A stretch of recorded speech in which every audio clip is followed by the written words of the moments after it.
주일 사부 예배를 하나님께 드리겠습니다.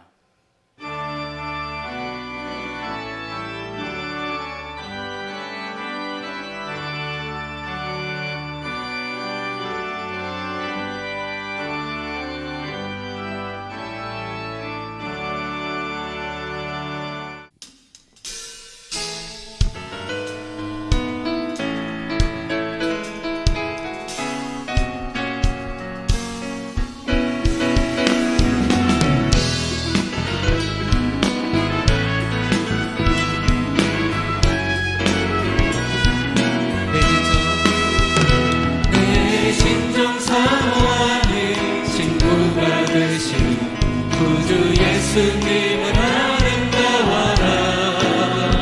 산 밑에 백합하여 빛나는 새벽별 주님 영원할 길 아주 없도다. 내 맘이 아플 적에 그 위로 계시며 나 외로울 때 좋은 친구라. 주는 저 산 밑에 백합 빛나는 새벽별 이길 것이 없도다. 내 몸의 모든 염려 이 세상 보라도 나와 항상 같이 하여 주시고, 시험을 당할 때에 악마의 해결을 즉시 물리치사 날 지키시네. 온 세상 날 버려도 주 예수 안 버려 끝까지 나를 바라보시니. 주는 저 산 밑에 백합 빛나는 새벽별 이 땅 위에 비길 것이 없도다. 내 맘을 다하여서 주님을 따르며 길이 나를 사랑하리니. 불불이 두렵지 않고 창검도 높은 산성 내만 계시라.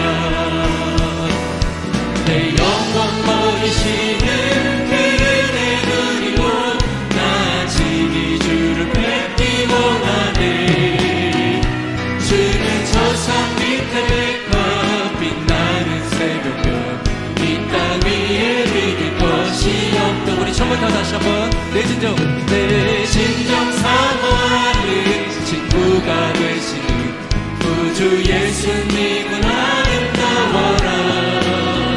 산 밑에 백합하여 빛나는 새벽별 주님 영원할 길 아주 없도다.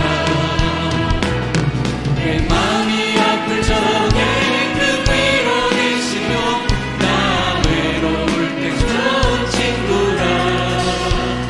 주님 저 산 밑에 백합 빛나는 새벽별 위에 비길 것이 없도다. 내 몸의 모든 염려 이 세상 보라도 나와 항상 같이 하여 주시고, 시험을 당할 때에 악마의 해결을 즉시 물리치사 날 지키시네. 온 세상 날 버려도 주 예수 안 버려 끝까지 나를 바라보시니. 주는 저 산 밑에 백합 빛나는 새벽별 이 땅 위에 비길 것이 없도다. 내 맘을 다하여서 주님을 따르며 길이 나를 사랑하리니. 불이 두렵지 않고 창검도 없네. 주는 높은 산성 내만 계시다.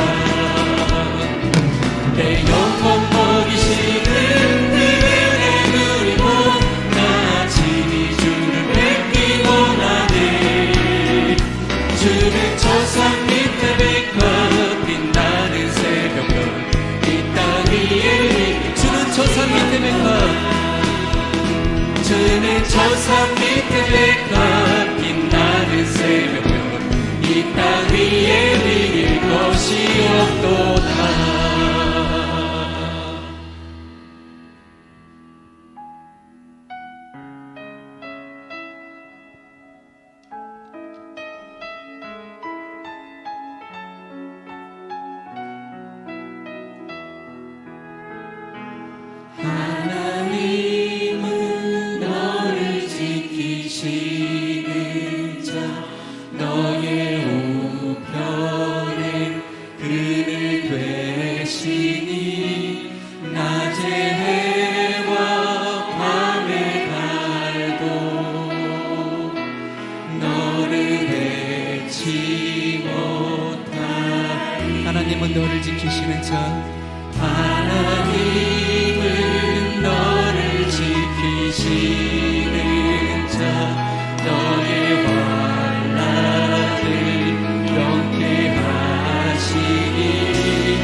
지키시리라 너의 출입을 지키시리라 눈을 들어 산을 보아라 너의 도움 어디서나 천지짐신 너를 만드신 여호와께 우리 자매님만 찬양하실까요? 하나님은 너를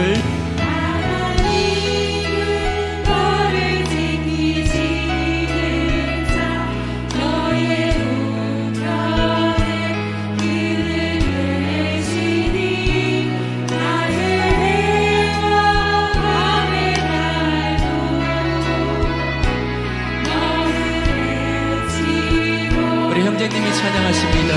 하나님은 너를 지키시는 자 하나님은 너를 지키시는 자 너의 환난을 명쾌하시리 그가 너를 지키시리라 너의 출입을 지키시리라 다 함께 찬양하실 때에 눈을 들어 주를 보라 눈을 들어 산을 보아라 너의 도움 어디서나 천지지으신 너를 만드신 우리를 지으시고 우리를 창조하신 하나님 앞에 눈을 들어 눈을 들어 산을 보아라 너의 도움 어디서나 천지지으신 너를 만드신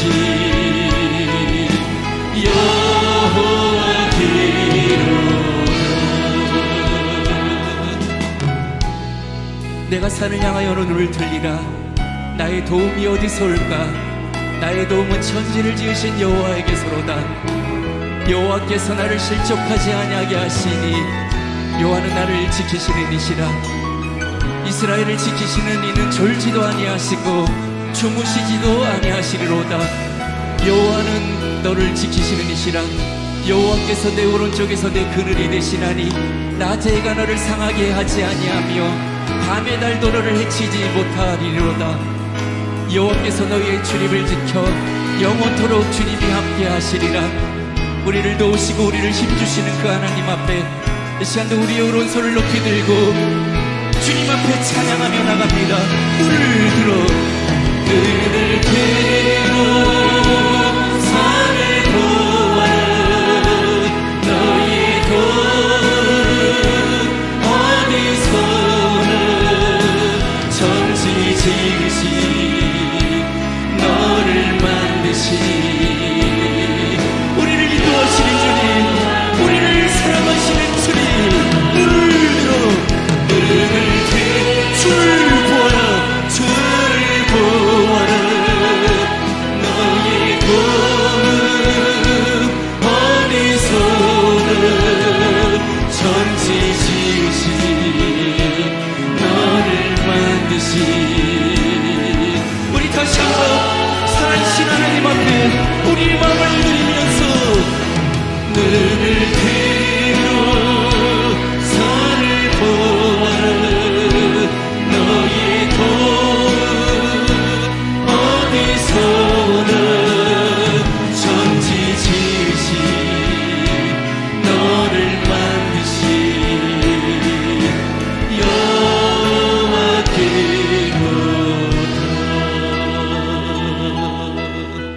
여호와께로다 이 시간 함께 기도하실 때에 드려질 예배를 위하여서 로고스 재단에 목자로 세워주신 담임 목사님의 영육간의 강건함을 위하여 오늘도 말씀의 은혜를 사모하는 마음으로 시간 뜨겁게 기도하십니다. 여호수아 14장 1절에서 5절까지의 말씀 제가 봉독하겠습니다. 이것은 이스라엘 자손이 가나안 땅에서 받은 기업 곧 제사장 엘르아살과 눈의 아들 여호수아와 이스라엘 자손 지파의 족장들이 분배한 것이니라. 여호와께서 모세에게 명령하신 대로 그들의 기업을 제비 뽑아 9지파와 반지파에게 주었으니 이는 2지파와 반지파의 기업은 모세가 요단 저쪽에서 주었음이요 레위 자손에게는 그들 가운데에서 기업을 주지 아니하였으니 이는 요셉의 자손이 므낫세와 에브라임의 2지파가 되었습니다. 이 땅에서 레위 사람에게 아무 분깃도 주지 아니하고 다만 거주할 성읍들과 가축과 재산을 위한 목초지만 주었으니 이스라엘 자손이 여호와께서 모세에게 명령하신 것과 같이 행하여 그 땅을 나누었더라. 아멘. 자, 오늘은 여호수아 17번째 말씀으로 가나안 땅 분배의 원칙, 가나안 땅 분배의 원칙에 대해서 말씀을 드리도록 하겠습니다. 이 가나안 땅은 이스라엘 백성들한테 주어진 하나님의 약속의 땅입니다. 가나안 땅은 성경적으로 말하면 크게 3가지 의미가 있습니다. 첫째는 가나안 땅은 모든 구속, 고통, 억압으로부터 자유함을 얻는 그러한 구원의 땅입니다. 자, 우리가 잘 아는 출애굽기 3장 7절과 8절을 한번 읽어보겠습니다. 시작. 여호와께서 이르시되 내가 애굽에 있는 내 백성의 고통을 분명히 보고 그들이 그들의 감독자로 말미암아 부르짖음을 듣고 그 근심을 알고 430년 동안 애굽에서 세상에서 종살이하면서 얻어터지고 깨지고 자존심 상하고 참 마음이 무너지고 육신의 고통을 받는 것을 하나님이 보시고 들으시고, 자 8절 시작. 내가 내려가서 그들을 애굽인의 손에서 건져내고 그들을 그 땅에서 인도하여 아름답고 광대한 땅, 젖과 꿀이 흐르는 땅, 곧 가나안 족속, 헷 족속, 아모리 족속, 브리스 족속, 히위 족속, 여부스 족속의 지방에 데려가려 하노라. 그래서 우리는 가나안 땅 하면 첫째는 야, 이게 구원의 땅이다. 세상에서 내가 고통받고 또 눌리고 얻어터지고 이렇게 손해보고 아픈 그러한 고통으로부터 자유함을 얻을 수 있는 하나님이 주시는 땅, 이게 바로 가나안 땅입니다. 둘째로는 이 배고픔과 헐벗음을 다 풀어주는 젖과 꿀이 흐르는 축복의 땅입니다. 너희들이 고통을 알고 근심을 알고 그래서 내가 내려가서 애굽인의 손에서 건져내고 그 땅에서 인도하여 아름답고 광대한 땅, 곧 젖과 꿀이 흐르는 땅, 먹고 사는 문제가 고통이 없고 헐벗지 않는 그런 축복의 땅입니다. 그러니까 우리는 가나안 땅을 반드시 들어가야 되고 그 땅을 우리의 기업으로 받아야 됩니다. 그리고 이 가나안 땅은 후손들한테 물려줄 유산이 되는 기업입니다. 기업. 후손들한테 물려줄 유산이 되는 기업입니다. 그래서 모세와 아론이 각 지파들에게 땅을 분배할 때 르우벤 지파한테 이것을 너의 기업으로 준다. 갓 지파한테 이것을 너의 기업으로 준다. 여러분, 기업이라고 하는 것은 요즘 영어로 얘기하면 비즈니스입니다. 비즈니스. 작게 얘기해서 르우벤 지파에게 이것을 기업으로 주겠다. 땅을 주면서 그 다음에 또 갓 지파에게 이것을 기업으로 주겠다. 적게 말하면 여기서 기업은 생업의 터전을 뜻하고 넓게는 큰 사업체, 내 대에서 끝나는 것이 아니라 자손에까지 물려지는 사업체를 뜻합니다. 그래서 이제 모세와 여호수아가 각 지파에게 이거를 기업으로 줄게 했을 때는 꼭 4가지가 들어갔습니다. 첫째는 거주할 집을 지을 땅이 들어있고 농사를 지을 땅이 들어있고 소떼 양떼를 키울 목초지가 들어있고 그 다음에 또 물 웅덩이가 꼭 있어야 되니까 거기는 사막이 있으니까 그 다음에 산지가 끼어야 돼요. 언덕, 적들이 들어오는 걸 막도록 5개네. 집터, 농장, 목초지, 물웅덩이, 그 다음에 언덕배기. 그래서 이거를 주는 것을 바로 기업이라고 하는 거예요. 그러니까 이 가나안 땅은 나 혼자 잠깐 기대다가 머리 댔다가 끝나는 게 아니고 후손들한테 대대로 유산처럼 물려줄 수 있는 기업이에요. 기업. 집 지을 땅, 농사 지을 터, 소떼 양떼 키우는 목초지, 물이 나오는 물웅덩이, 또 원수들을 지키는 산지. 그러니까 지금 이 가나안 땅은요, 여러분들이 가나안 그러니까 이게 진짜 가난한 땅인 줄 아는데 그게 안 해요. 요즘에 교회 다니기 싫으면 말지. 자기 가나안 성도라고. 여러분, 가나안 성도는 아무나 되는 게 아닙니다. 내 집 터를 주고 먹고 살 농지를 주고 소떼 양떼 키울 그러한 목초지를 주고 광야에서 땅을 파면 생수가 솟고 원수들이 들어올 때 막아주는 산지가 있는 게 나 교회 안 나가 하는 사람들한테 주겠어요? 여기 가나안 땅은 알고 보면 세상의 고통과 근심이 다 풀어지는 그런 구원의 땅이야. 그리고 배고픔과 헐벗음이 다 해결이 되는 그러한 축복의 땅이야. 뿐만 아니라 나 혼자 잠깐 살다가 떠나는 땅이 아니고 자자손손 집을 지을 터전과 농사를 지을 농지와 소떼 양떼를 키울 목초지와 생수가 쏟아나는 물웅덩이와 원수들이 쳐들어오지 못하는 언덕배기 일까, 이게 기업이란 말이에요. 기업. 그래서 영어 성경에 보면 Their inheritance were assigned by the tribe 이렇게 나왔어요. 그들의 유산이라고 그랬어요. 유산은 물려주는 거예요. 물려주는 거. 그 종족대로에 의해서 유산, inheritance가 were assigned, 물려졌다는 거예요. 그렇기 때문에 이스라엘 백성들은요, 아무리 어렵고 힘들어도 가나안 땅은 반드시 들어가야 되고 그 땅에서 자기와 후손들을 향한 유산이 되는 땅을 분배를 받아야 돼요. 안 받으면 영원한 떠도는 거지가 되고 마는 거예요. 그리고 영적으로 말하면 가나안 땅은 마지막 때 지상에서 이루어질 천년 왕국과 천상에서 이루어질 새하늘과 새 땅을 뜻해요. 요한복음 14장에도 보면 너네 너무 걱정하지 마라, 근심하지 마라, 지금 힘들지, 어렵지, 먹고 살기 괴롭지, 그래도 내가 먼저 가서 너희들이 있을 곳을 만들어 준다는 거야. 그리고 내가 다시 와서 너희들과 함께 하겠다. 뭐예요? 천년 왕국이지. 그래서 예수님도 이 땅을 육신으로 떠나면서 제자들 걱정할까 봐 걱정하지만, 눈에 안 보이지만 내가 다시 와서 너희들이 물려받을, 유산으로 받을 땅을 주겠다는 거야. 이게 지상에서 말하는 지상 천국인 천년왕국을 뜻하지. 그리고 새하늘과 새 땅을 주겠다는 거예요. 그렇기 때문에 주의 백성들은 그냥 교회 다니는 것도 은혜예요. 와서 친구 만난 것도 은혜야. 그러나 정말 중요한 것은 내가 믿음 생활을 끝까지 잘해가지고 육신적으로 살아갈 때도 가나안 땅을 받아야 돼요. 내가 자유함을 얻고 축복을 받고 자손들한테 물려질 기업이 있어야 되잖아. 뿐만 아니라 주님 다시 오실 때 들림받아서 천년왕국에 들어가서 택한 백성으로 왕같은 제사장으로 쓰임받을 그런 영원한 땅을 기업으로 받아야 될 줄로 믿습니다.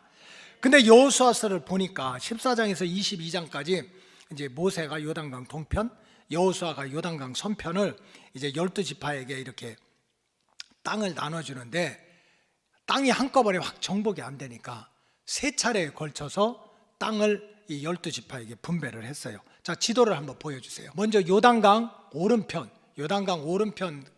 그 요단강까지 모세가 왔어요. 40년 동안 고생하고. 근데 약속의 땅은 못 들어갔지. 그래서 모세가 요단강 동편을 점령하고 르우벤 지파에게 기업으로 땅을 주고, 그 다음에 갓 지파에게 기업으로 땅을 주고, 그 다음에 므낫세 지파를 반쪽짜리 잘라서 동쪽에 half of 므낫세 패밀리의 가족 반에다가 저거를 기업으로 줬어요. 기업, 사업체로 줬단 말이에요. 너 여기다 집 짓고, 너 여기다가 농사 짓고, 너 여기서 소떼 양떼 키우고. 끝까지 아멘 안 해. 하여간 참. 지금 모세가 기업으로 줬어요. 기업. 집 져라, 소 키워라, 농사 져라, 물 웅덩이 파라, 적군들을 막아라. 그래서 이제 동쪽에다가 두 지파 반한테 주고, 그 다음에 두 번째로 여호수아가 요단강을 딱 건너면서 에브라임 중부 지역의 유다 또 므낫세 지파한테, 에브라임, 유다, 므낫세 받침파한테 중부 지역을 먼저 2차로 또 분배를 해줬어요. 뭘로? 기업으로. 그 다음에 마지막 분배는 저 베냐민 꼭대기 에브라임 지역에 있는 실로에서 회막을 세웠어요. 회막. 자, 여호수아서 18장 1절 2절 다 같이 읽어봅시다. 시작. 이스라엘 자손의 온 회중이 실로에 모여서 거기에 회막을 세웠으며 그 땅은 그들 앞에서 돌아와 정복되었더라. 그러나 이스라엘 자손 중에 그 기업의 분배를 받지 못한 자가 아직도 7지파라. 이제 회막을 세워. 회막은 뭐냐면 텐트 오브 미팅이야. 사람들이 모이는 곳이야. 근데 이스라엘 백성들이 텐트 오브 미팅, 사람들이 모이는 장막하면 진짜는 누구 만나는데요? 하나님 만나는 거야. 성막이야.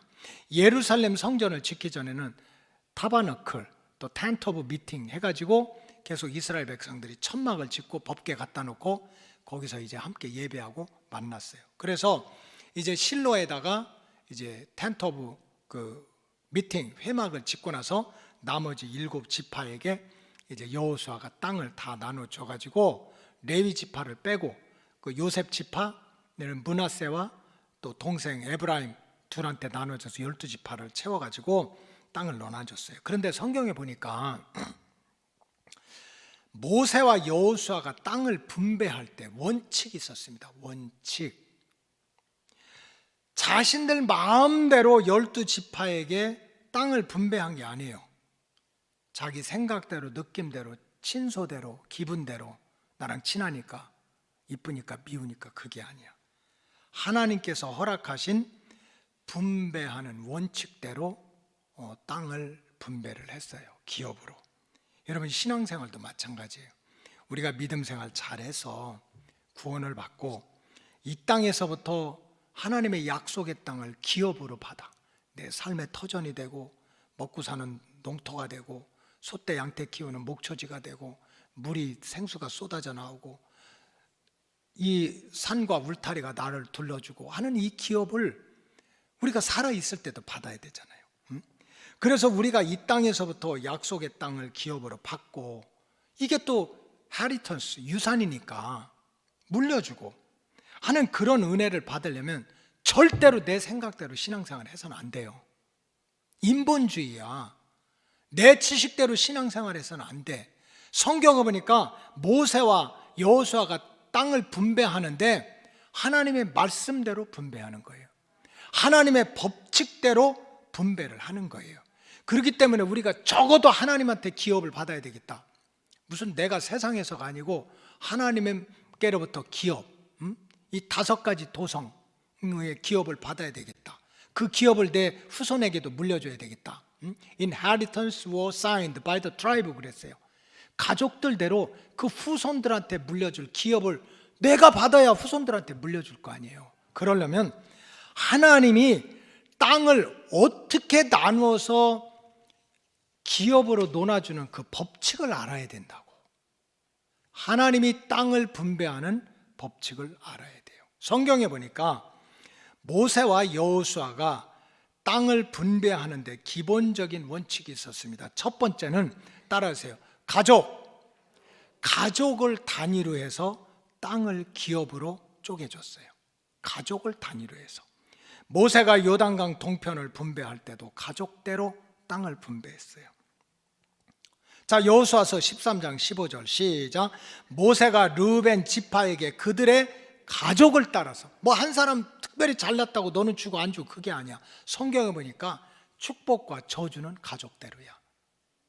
한 가족이 망하면 대대로 망해. 한 가족이 복을 받으면 수천 대에 이르러. 그 신명기에서는 계속 축복과 저주, 생명과 죽음, 흥하는 길과 망하는 길이 있어. 그래서 네 가문이 어떤 길을 걸어갈 거냐. 하나님은 가족 단위로 구원하고 가족 단위로 축복하는 거예요. 자, 여호수아 13장 24절 시작. 모세가 갓 지파 곧 갓 자손에게도 그들의 가족을 따라서 땅을 기업으로, 사업체로 그렇게 분배를 했어요. 여러분, 여호수아가 땅을 분배할 때도 모세처럼 자기 마음대로 하지 않았어요. 하나님이 주신 말씀의 법칙대로 가족대로 땅을 분배했어요. 자, 여호수아서 15장 1절 시작. 유다 자손의 지파가 그들의 가족대로 끝. 그 이상 볼 거 없어. 땅을 나눠주는데 어떻게 나눠줘요? 가족대로 나눠주는 거야. 여러분, 하나님께서 모세와 여호수아를 통해서 땅을 나눠주는데 가족대로 분배를 했다고 하는 말씀의 뜻은 뭡니까? 그것은 적어도 하나님의 구원의 역사, 하나님의 축복의 역사는 가족을 단위로 해서 이루어진다는 거예요. 뭐 나 한 사람 이게 아니라는 거예요. 구원을 시키면 다 시키고 심판을 하면 다 하고, 이게 적어도 성경은 그렇게 나와 있어. 가족을 단위로 구원의 역사와 축복의 역사가 이루어졌다고 하는 것은 구약과 신약에서 계속해서 반복적으로 강조되는 말씀이에요. 인류 최대의 첫 번째 심판은 홍수 심판이에요. 하나님의 아들, 딸들이 하나님 잃어버리고 세상과 짝하고 세상의 아들, 딸들과 결혼하고 우상 숭배하는 것을 보고 하나님이 진노하셔가지고 40일 동안 장대비를 쏟아가지고 아라랏산 꼭대기까지 다 채워서 땅에 있는 그런 생명체들은 다 죽게 해. 그때 노아를 구원하는데 노아만 구원한 게 아니에요. 자, 창세기 6장 17절 시작. 내가 홍수를 땅에 일으켜 무릇 생명의 기운이 있는 모든 육체를 천하에서 멸절하리니 땅에 있는 것들은 다 죽으리라. 40일 동안 산꼭대기까지 물이 꽉 찼는데 어떻게 살아? 다 죽지. 18절 시작. 그러나 노아는 내 언약을 세우리니 너는 내 아들들과 내 아내와 내 며느리들과 함께 방주로 들어가라. 누구만 들어가라고요? 가족이야, 가족. 여러분들이 생각을 하면서 지금 말씀을 들어야 돼요. 가족이야. 여리고성이 건물처럼 무너졌어요. 모래성처럼 무너졌어. 이방인이야. 정말 볼품없는 기생이야. 이름도 없는. 근데 그 기생 라합이 여리고성이 무너질 때 구원을 받는데도 혼자 받는 게 아니더라고. 가족들이 다 몽땅 받는 거야. 여호수아서 6장 25절 시작. 여호수아가 기생 라합과 그의 아버지의 가족과 그에게 속한 모든 것을 살렸으므로. 끝. 더 읽을 게 뭐 있어? 라합만 구원한 것이 아니라 그 아버지와 가족들을 몽땅 살려냈다는 거예요. 여러분, 우리가 생각해야 돼요. 적어도 구원의 문제, 축복의 문제, 저주의 문제는 하나님이 패키지, 가족을 단위로 몽땅 복을 주든지 몽땅 뺏어가든지 몽땅 심판을 하든지 가족을 단위로 한다는 거예요. 사도 바울이 얼마나 억울하겠어요. 잘못했습니까? 정말 예수 믿기 전에는 세상에서 깃발 날리게 살았잖아요. 가문 좋지, 혈통 좋지, 배경 있지, 스펙 많이 쌓지, 큰 소리 쳤는데 예수님 만난 다음에 결혼도 하지 않고 이제 뭐 죽도록 주님을 위해서 살겠다고 했으면 좋은 일이 있어야 될 거 아니야. 근데 평생을 고생했어. 빌립보 지역에 가니까 귀신 들리는 어린애가 점치는 귀신 들려가지고 고생하는 거 보고 예수 이름으로 귀신 쫓아내서 그 애를 멀쩡하게 만드는 얼마나 감사한 일이야. 근데 그 애 이용해서 돈을 벌어먹던 주인이 그냥 바울과 실라를 고발해가지고 결국 감옥에 갇혀서 죽어라가 맞고 사슬에 묶이고, 무슨 바울과 실라가 춘향이야? 그냥 이 찾고 목하고 발하고 막대기로 이렇게 걸어놔가지고 이 밤새도록 이렇게 하고 죽어야 돼요. 그 이튿날 죽을지 모레 죽을지 몰라. 어떻게 했어요? 우리 같으면. 하나님 이럴 수가 있습니까? 내가 무슨 부귀와 영화를 누리겠다는 거예요? 예수의 복음 전하고 하나님 나라의 복음 전하면 생명이라도 지켜줘야지. 어떻게 이럴 수가 있습니까? 얼마든지 원망할 수 있잖아. 근데 사도행전 16장에 보니까 바울과 실라가요, 얻어 터지고 고발당하고 감옥에 갇히고 쇠사슬에 묶여서 가지고 밤새도록 기도하다가 찬송하다가 기도하다가 찬송하다가 또 기도하다가 찬송하다가, 뭐 코로나 핑계 잡고 구시기도 이런 거 다 없어지고 그래서 안 되겠다 해서 어제부터 구시기도를 다시 시작을 했어요. 토요일 날만. 그리고 집중해서 기도 딱 두 가지만 한다. 예배를 위해서만 기도한다. 말씀을 전하는 목사님, 성대도 지켜주고 성령 충만, 말씀 충만하게 하시고 기도해 줘야 될 거 아니에요. 그 다음에 교인들 주일 성수할 수 있게. 뭐 부부싸움에서 짜증나서 장사 안 돼서 코로나 때문에 이런저런 이유 다 갖다 붙여가지고 너희 몸을 거룩한 산 제물로 드리라고 했는데 그게 영적 예배라고 그러는데 정부에서 못하게 하지 내 마음이 불안하지. 그래서 대면 예배를 못하니까 어떻게든지 우리가 다른 기도하지 말고 함께 그냥 오직 주일 예배를 위해서 교인들 주일 성수하게 기도하자고 했더니 어제 70명이 넘게 나왔어요. 근데 문제는 제가 기억력이 너무 좋아요. 어제 오신 분들을 쫙 한번 봤어요. 그리고 제가 얘기했어요. 오늘 인사차 오지 말라고 그랬어요. 인사차 오려면은 다음 주 금요일까지 절대 오지 말고 토요일 날 다시 오라고 그랬어요. 인사차 오는 교인이 중요하지 않아요. 정말 이 시대 성전문이 닫혀 열어놔도 안 오는 이 시대에 누군가는 기도해야 될 거 아니야. 눈물 뿌리고 기도하고 찬송하면서 기도하고 억울해도 기도하고. 왜? 하나님은 너의 말이 내 귀에 들린 대로 내가 시행하겠다는 거야. 니네 기도 안 하고 아무 말도 안 해, 울지도 않아, 웃지도 않아, 하나님이 I don't care 하겠다는 거야. 그렇게 해서 막 기도하면 하나님이 들으신다는 거지. 바울과 실라가 그런 마음 가진 거야. 쇠사슬에 묶이고 채찍에 맞고 착고에 매여가지고 할 수 있는 일이 뭐겠어요. 그러니까 누구 들으라고? 하나님 들으라고 막 기도하고 찬미하고 기도하고 찬미했더니 하나님이 들으시고 하늘의 천사를 보내서 땅을 흔들어서 지진이 나고 감옥 문이 열려지고 사슬이 풀어지고, 그랬더니 간수장이 기절초풍해가지고 칼을 뽑아서 자결을 하려고 하는 거예요. 자기 책임이니까. 이때 바울과 실라가 뭐라고 했나요? 사도행전 16장 31절 시작. 주 예수를 믿으라, 그리하면 너와 내 집이 구원을 얻는다는 거예요. 이게 성경적인 법칙이에요. 적어도 하나님이 구원의 역사, 축복의 역사를 이루는데 누군가를 통해서 그 집을 구원하든지 그 집을 버리든지 한다는 거예요.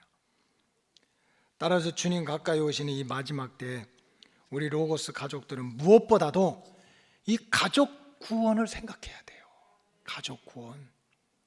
나 믿음 있다고 공로 있다고 5만 가지 남의 일 참견하려고 하지 말고 너와 내 집이 구원을 받으라고 했으니까, 하나님은 가족을 단위로 구원해 주시고 가족을 단위로 축복하니까 어떻게 해야 됩니까? 나와 내 가족이 구원을 받아야 될 거 아닙니까? 가족이 함께 예배드리고 가족이 함께 은혜 받고 가족이 함께 헌신하고 가족이 함께 복을 받다가 주님 오시면 가족이 함께 들림 받아야 될 줄로 믿습니다.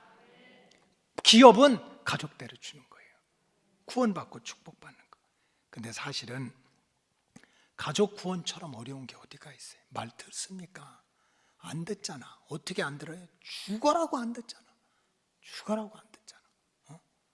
어떻게 해야 돼? 그러니까 많이 울어야지. 내 힘으로 안 되니까 많이 부르짖어야지. 여러분, 기업을 그냥 나 혼자 나 고생하고 끝나면 괜찮다니까. 이 기업은 인헤리턴스야. 네 후손들한테 물려줄. 집을 짓고 농사 짓고 소떼 양떼 키우고 물 퍼서 산지 만들어서 너뿐만 아니라 자자손손 살 기업은 가족대로 주겠다는 거예요. 여러분, 우리 로고스 가족들이 이 코로나 위기 가운데도 정신을 차리고 예배를 드려도 함께 드리고 기도를 해도 함께 하고 은혜를 해도 함께 은혜를 받고 복을 받아도 함께 받고 주님이 오실 때 함께 들림받는 그러한 기업을 얻기 위해서 여러분 눈물을 많이 흘리시기 바랍니다. 기도를 많이 하시기 바라요. 그래야 가나안 땅을 우리가 물려받을 수가 있어요. 그 다음에 둘째로 가나안 땅의 분배 원칙은 제비 뽑기의 원칙이었습니다. 제비 뽑기. 모세와 여호수아가 땅을 분배할 때 자기들 마음대로 이쁜 사람, 미운 사람, 뭐 잘한 사람, 못한 사람 이렇게 나눠주지 않았어요. 제비 뽑아 나눠줬어요. 자, 여호수아 14장 2절 시작. 여호와께서 모세에게 명령하신 대로 그들의 기업을 제비 뽑았대. 뭐 이거 므낫세 갓지파, 에브라임 지파 이거 너 가져가 아니야. 제비를 뽑은 거예요. 자, 여호수아서 15장 1절 시작. 또 유다 자손의 지파가 그들의 가족대로 제비 뽑았대.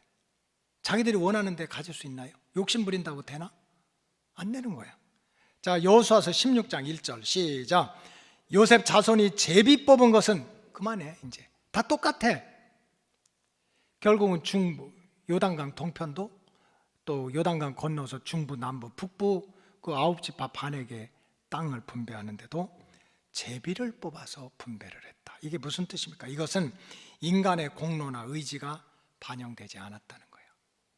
인간이 얼마나 공로를 세웠냐, 이 사람이 이 지파가 얼마나 수고를 했냐, 그게 반영된 것이 아니라 오직 하나님의 주권적인 역사, 하나님의 은혜에 맡겼다는 거예요. 맡겼다. 그래서 잠언서 16장 33절 시작. 제비는 사람이 뽑으나 모든 일을 정하시는 분은 하나님인 거예요. 여러분, 사람은 다 똑같아요. 인간은 동양이나 서양이나 잘난 사람이나 못난 사람이나 똑같아. 이제 그 해외 여행을 하는데도 어느 지역을 여행하느냐가 달라요. 무슨 북미, 카나다 같은데 너무 넓지. 땅은 넓고 사람들 없고, 또 미국도 예를 들어 주가 52주니까 그 여행하는 거에 따라서 사람들이 그 반응이 달라요. 이야, 진짜 미국 가니까 너무 평화롭고 사람들이 양보도 잘하고 정말 진짜 너무너무 평안한 그런 나라라고. 그거 시골에 갔다 온 사람들이야. 이렇게 주가 52주라 변두리 좀 시골주 같은 데는요, 이렇게 사거리 같은 데 가도 차들이 서로 안 가. 양보하느라고. 그냥 아침에 사거리에서 만나는데 네가 먼저 가. 네가 먼저 가 하다 저녁 때까지 못 간다니까. 서로 양보하느라고. 어디 그런 촌동네 갔다 온 사람들은 야, 미국은 양보도 잘하고 참 천국과 같다. 시카고 가보세요. LA 가보세요. 뉴욕 가보세요. 샌프란시스코 가보세요. 맨하탄이라고 사람들 우글우글 하는데 가보라고. 그러면 막 늦게 간다고 빽빽거리고 먼저 간다고 소리 지르고, 여러분들은 잘 모르지만 또 막 이러는 거 있어요. 손으로 욕하는 거. 인간은 다 똑같아. 여러분, 가나안 땅을 정복하러 갈 때 소풍 가는 거예요? 놀러 가는 거예요? 뭐 하러 가는 거야? 전쟁하러 가는 거야. 그럼 어떻게 할 수도 있어요? 죽을 수도 있어. 인간의 마음은 다 똑같아. 가나안 땅 정복의 역사를 보면 사람마다 지파마다 반드시 공과가 달라요. 어떤 사람은 죽더라도 하나님이 정복하라고 했으니까, 모세와 여호수아가 정복하라고 했으니까 막 죽도록 충성하면서 그렇게 막 가나안 땅을 정복하려고 애쓴 사람들이 있는가 하면은, 어떤 사람들은요, 눈치만 멀고 살살 도망다니면서 싸움도 안 하고 그냥 피할 길만 찾았던 사람도 반드시 있을 거야. 그런가 하면 12지파가 똑같이 했겠어요? 어떤 지파는 막 앞장서가지고 열심히 한 그러한 지파도 있지만, 어떤 지파는 막 앞에 가는 그 지파의 뒤를 꽁무니 쫓아다니면서 화살 날라오면 피하고, 이런 지파도 있었을 거예요. 공과가 다 달라. 그럼에도 불구하고 다 모아놓고 땅을 분배할 때는 사람의 공과, 지파의 공과를 따지지 않고 제비를 뽑아서 땅을 기업으로 나눠줬다는 거예요. 모든 것은 하나님의 주권적인 역사, 모든 것은 하나님의 주권적인 은혜에 맡겼다는 거예요. 이것이 성경의 법칙입니다. 이거 모르면 우리가 가나안 땅을 기업으로 받을 수가 없어요. 사도 바울도 예수 믿기 전에는 정말 자기가 잘났고 힘도 있고 참 하나님 잘 믿는다고 해서 스데반까지 돌로 쳐 죽게 얼마나 못된 일을 했어요. 근데 진짜 구원받고 보니까, 정말 귀하게 쓰임받고 보니까, 알고 보니까 죄인 중에 괴수는 자기야. 자기처럼 못된 인간이 없는 거예요. 그래서 이제 정말 예수님 만나고 부활하신 주님 만나고 성령을 받고 보니까, 내가 구원받은 거, 내가 쓰임받는 거는 모든 것은 알고 보니까 하나님의 은혜야. 내 실력이 아닌 거야. 내 공로가 아닌 거예요. 그래서 에베소서 2장 8절 다 같이 한번 읽어봅시다. 시작. 너희는 그 은혜에 인하여 믿음으로 말미암아 구원을 얻었으니 이것이 너희에게서 난 것이 하나님의 선물이라. 종교개혁자들이 이신득이 그랬어요. 나는 그것도 훌륭하지만 부족하다고 생각해. 믿음으로 말미암아 구원을 얻는다. 그럼 내가 믿음이 좋아서 구원받아요? 앞에 빼놨어. 뭐가 붙어있어? 은혜야. 너희가 하나님이 주시는 은혜 때문에 믿음이 생겼다는 거예요. 여러분, 예수님 만났어요?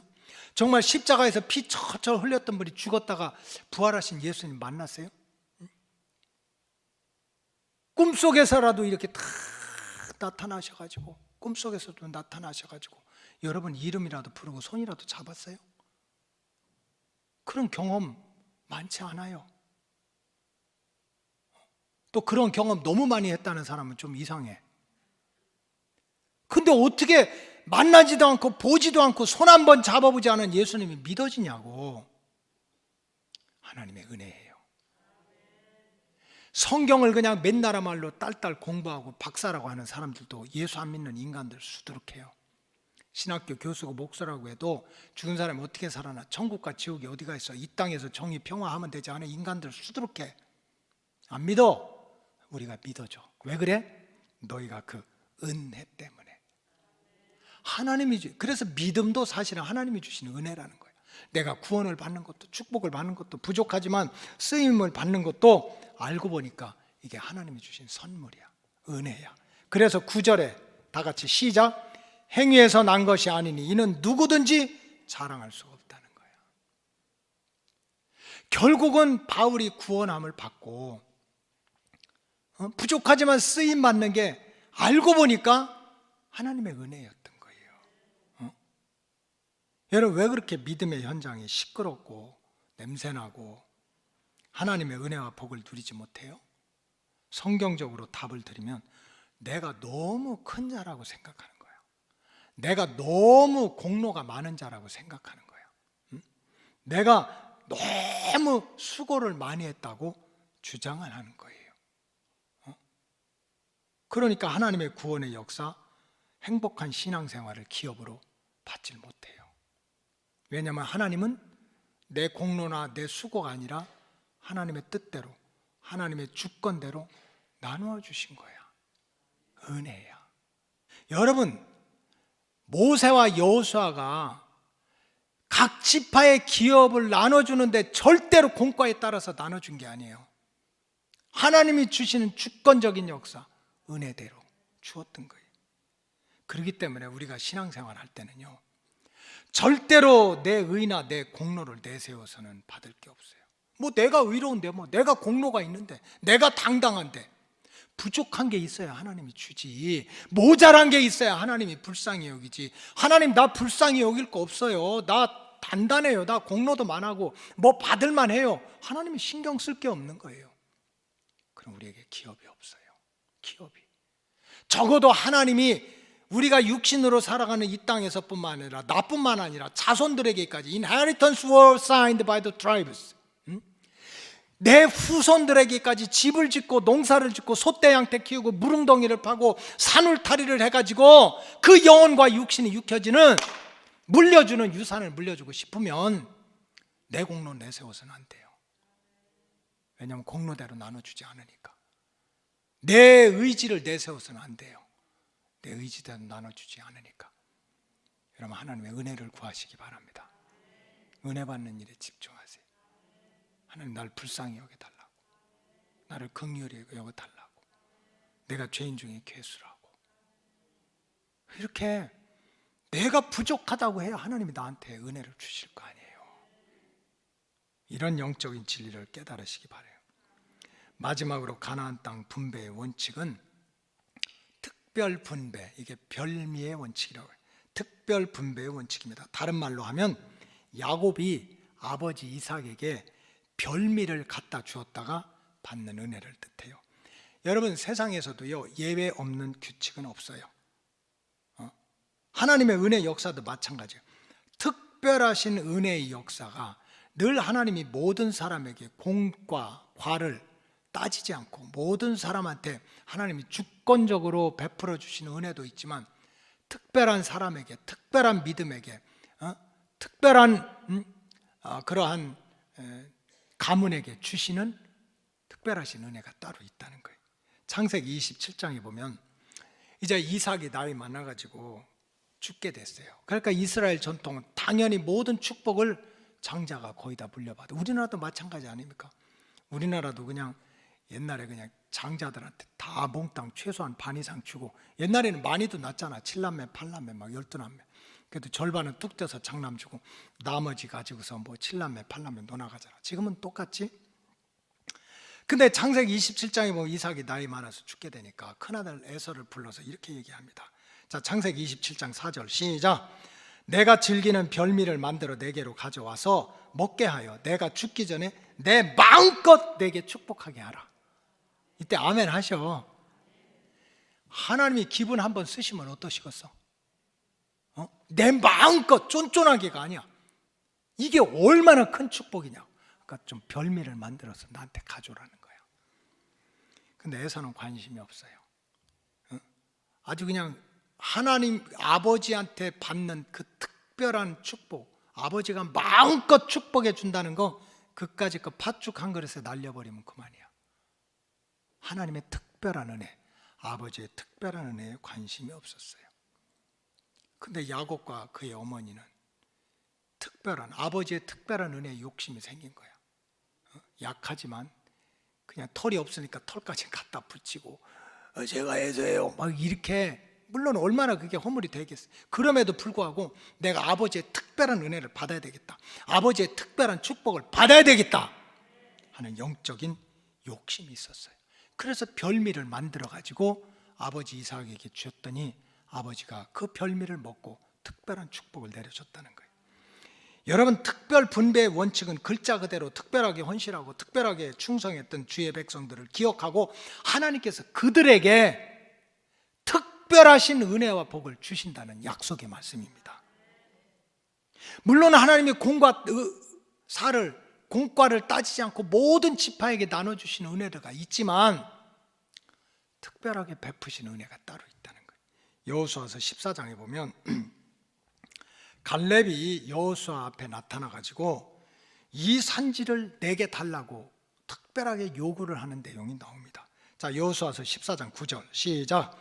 그날에 모세가 맹세하여 이르되 내가 내 하나님 여호와께 충성하였은즉 내 발로 밟는 땅은 영원히 너와 내 자손의 기업이 되리라 하였나이다. 그러니 이 산지를 내게 주세요 하고 지금 요구를 하는 거야. 근데 이건 안 맞는 얘기예요. 왜냐하면 요구하면 돼요, 안 돼요?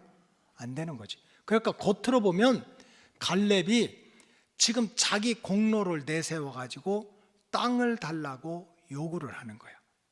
내가 40살 때 모세에게 부름을 받아 가지고, 이제 여호수아서 14장이 그런 내용이에요. 가나안 정탐꾼으로 내가 보내졌다. 10명의 정탐꾼들이 불신앙에 빠져 가지고 큰일 났다. 막 거기는 거인들이 있고 절대로 우리는 완전히 메뚜기 같고, 그렇지만 대장님하고 나하고 무슨 소리냐, 하나님이 도와주시면 이건 우리 밥이다 해가지고 우리가 그렇게 충성하면서 대답을 한 거는 당신이 증인이 아니냐. 그렇게 하고 나서 45년 동안을 내 이름도 내세우지 않고 2인자로 그렇게 충성 봉사하다가 내 나이도 벌써 85이 됐다. 그러니 과거에 모세가 약속한 대로 내가 밟는 땅을 나와 내 자손한테 기업으로, 유산으로 준다고 했으니까 땅을 달라고 지금 요청을 하고 있는 거예요. 겉으로 보면 분명히 갈렙이 내가 수고해서, 내가 충성해서, 내가 공로를 했어, 그러니까 대가를 요구하는 것처럼 보여요. 그러나 실상은 그게 아닙니다. 지금 갈렙이 요구하는 땅은 헤브론 땅인데 아무도 거기 가서 싸우려고 하질 않는 거예요. 아무도. 가나안 땅 다 이제 중부부터 끊어서 남북을 끊어놓고 이제 정복 전쟁을 해야 되는데 아무도 지금 갈렙이 요구하는 헤브론 땅을 요구하지 않아요. 왜냐하면 성읍은 견고하고 거기를 지키는 산지가 험하고 거기 주민들은 안악자손들, 거인들이야, 거인들. 그러니까 이스라엘 각 지파 사람들이 죽을까 봐 무서워서 험하니까 거인들하고 어떻게 싸워? 산악지대에 어떻게 올라가? 해가지고 가서 정복할 생각도 안 하는 거예요. 생각도 안 해. 바로 그런 상황에서 갈렙이 비록 85살의 나이지만은 여호수아 앞에 가서 나를 보내달라고, 하나님께서 나를 도와주시면 그 성읍이 아무리 크고 견고하고 안악자손이 거인들과 같아도 내가 반드시 물리칠 수 있을 거라고, 그러니 그 산지를 나한테 달라고 얘기한 것은 욕심이 아니에요.